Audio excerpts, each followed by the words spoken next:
What is up, guys? This is Jared Spalding here, and today I want to talk about some of the warning signs that a country is on its way, down the path to an economic collapse, and, if the U.S. is really falling down this path or not, because a lot of people talk about it. There's actually at least one pretty big channel I know about that's pretty dedicated to it, X22 Report, which you've probably heard of before. He's been growing really big recently. He's got around pretty close to 100,000 subscribers at this point, and views with hundreds of thousands of views, just talking about economic collapses and stuff like that. This the type of stuff that you probably don't want to hear about every day, but I try not to talk about it all the time.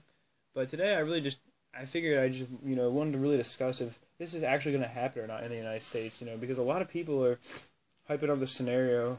Well, not hyping up necessarily because that would imply something good, but they're basically bringing forth the idea that you definitely need to invest in precious metals because the economic collapse is inevitable, and I don't know if that's necessarily true. I don't know if I want to quite buy into that whole idea just yet, at least. But there are some pretty, I guess, red flags, or pretty big red flags that you can really tell when any country, not just the United States, is going to be heading into an economic collapse. And the only way really to do that, though, is to look at history, of course. And let's look at one of the greatest empires ever, the Roman Empire, which fell to, many people, of course, they did have problems with other things besides their economy. It wasn't just themselves.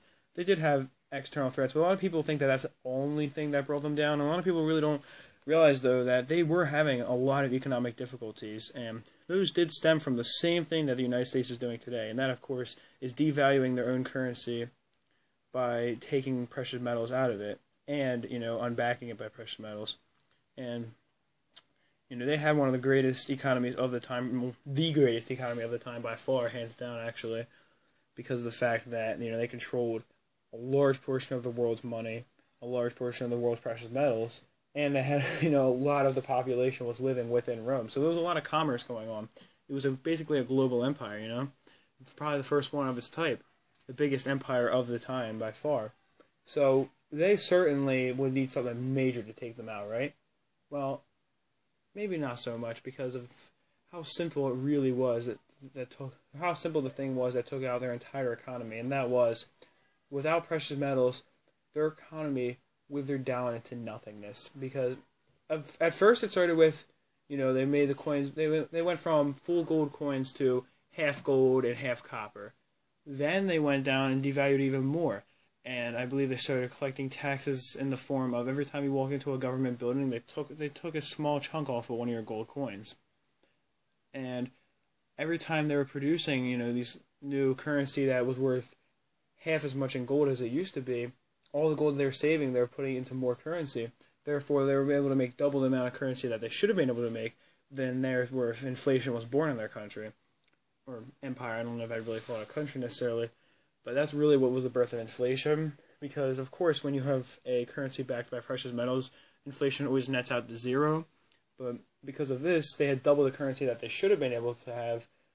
And with way less precious metals backing it, they, at this point, wouldn't have been able to give every person, for their coins, they wouldn't have been able to give them the equal value in gold. And as, it got worse and worse, it got to the point where they didn't really have any gold left in their treasury or in their banks.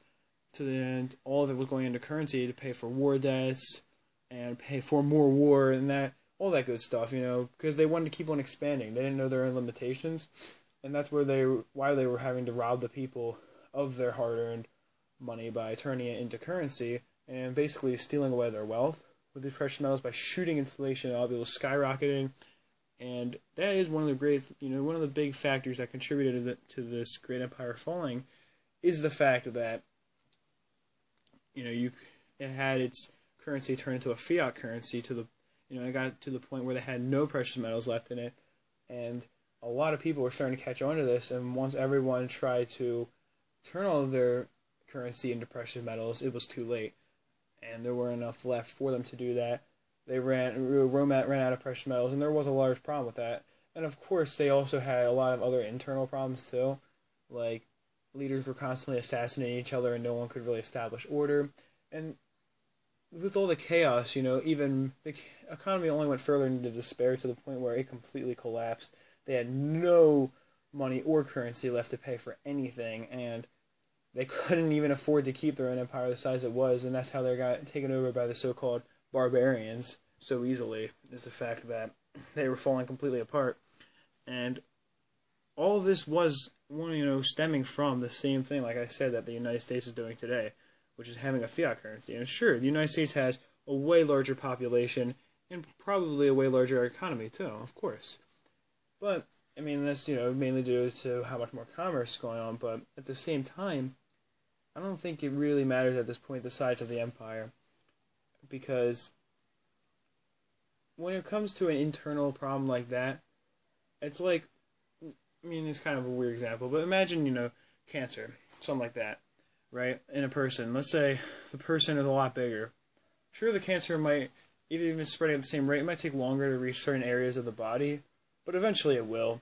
And a person who is bigger has more of a chance of a cancer being created, which is true of the United States as well. The more people that are here, and the more government officials are, the more chance there is of corruption and all of those problems that can bring down a great empire, and more chances for the United States to mess up, because there's more people it's worrying about and more decisions it has to make than, an empire like Rome would have had to.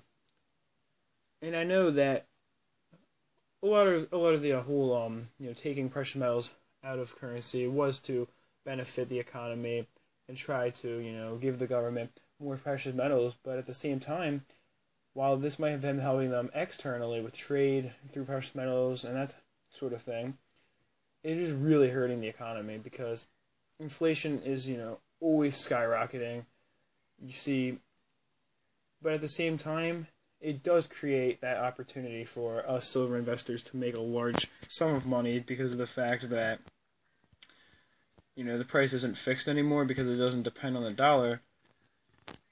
Therefore, since it's not representing a dollar, it's not like, oh yeah, every dollar is redeemable for 1 ounce of silver, and that's the way it's always going to be. It's not like that anymore, and silver can fluctuate in price as well as gold, and therefore there is that huge opportunity for wealth to be acquired, especially in an economic collapse. So, is the United States really headed for this?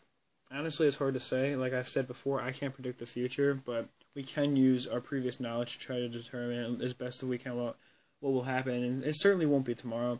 But at the same time, it is good to arm yourself with knowledge as well as precious metals to really help yourself. And I know you're probably thinking, well, in an economic collapse, and everyone's rioting, won't it not even matter? Who's going to care about silver and gold if they, all you're going to need is a gun, right? Well, that would be true in a total collapse situation, but I'm pretty sure in an economic collapse, what would end up happening is I think the government would be powerful enough to reestablish control, and it might take a while, but at the same time, I don't think that the country, it wouldn't be like, after a nuke fell on the country or something like that. I'm pretty sure that the country could pull itself back together, and they would have to have a currency that was rebased on precious metals, and since they were doing that, if they were wise enough to rebase the currency on precious metals at least, at that point, you would have already those precious metals before, the government could even revalue the currency on it. And I think that the government will also, if they didn't have enough, precious metals to represent their currency, of course they'd have to take some out of circulation, but they would also probably be buying precious metals off of people, and that might be a good time to have generic bullion, because depending on how desperate they are, they might be willing to pay a large sum, and I'm sure there's enough silver for them to get as much as they need. But you never know what's going to happen. I mean, maybe the government would never pull back together. I don't know. But, I guess tell me your thoughts in the comment section below. But I do hope you enjoyed the video. And honestly, the whole will the United States economy collapse or not, I think chances are, if it did, it's going to take a decent amount of time before it happens. I don't think it would be all of a sudden or anything like that. I really think it would take a lot of build-up, and I think that the country would try to do things to stop it first, or at least slow it down, even if it seemed inevitable. So I think that the warning signs will really be there once it starts to happen, but at this point I haven't seen anything that's too bad, that's irreversible. So, of course, like I was saying, let me know your opinion in the comment section below. That's it for this one. Peace, love, and much respect.